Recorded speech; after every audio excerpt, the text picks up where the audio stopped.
Hey, it's Running Village, guys. This is Scott's brand new T2 Kinabalu. This is first impressions on the Kinabalu. This is a neutral trail running racing shoe. What's that mean? What I can tell you is the men's weighs in just over 9 ounces, so it's a lightweight trail shoe that you can train on or race on. You got to pick your poison.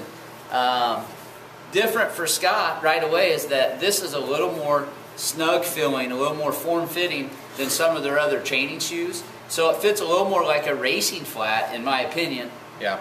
Meaning, you know, if you like them like Steve has because of the width that they normally give and the freedom in the forefoot, you maybe not getting as much of that in these, but show you Aerofoam, super light cushion system that basically being able to use some of those areas where it's opened up, that gives you a ton of cushion without adding a bunch of weight. So they've been putting Aerofoam in a lot of their stuff, and it's basically aeronautical engineered stuff that's super lightweight but lasts a long time.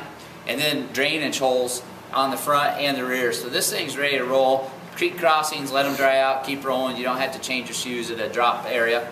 And traction.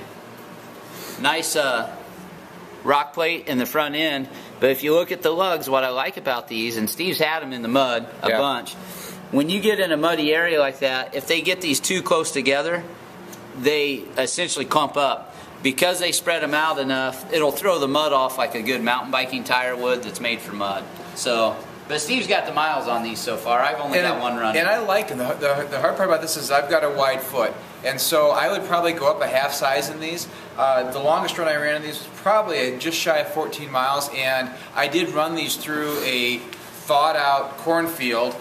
Put about 9 miles of it running some pretty good dirt. And the nice thing about it is it does throw mud well. I love the weight because it makes you feel quicker on your feet. The plate's rigid enough to where you've got that protection. When I was hitting rocks and stuff in the field, I could feel them that they were there, but they weren't. There was no intrusion into the actual footbed itself. I think it's a solid shoe. I'd say though, make sure they trued up the sizes on these now. They're more consistent from line to line as far as the shoe itself.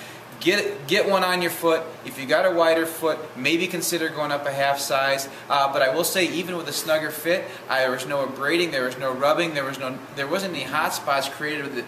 Very supple on the inside. What he's talking to is that never are these shoes one that are going to really rub you wrong on the inside, even though it was a little snug on them.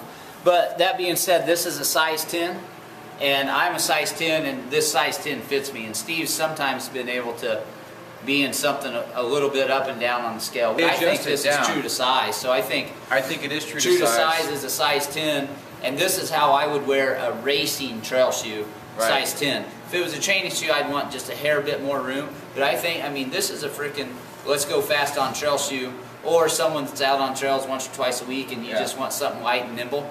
This is the shoe. So T2 Kinabalu from Scott, first impressions. Check him out. Good shoe.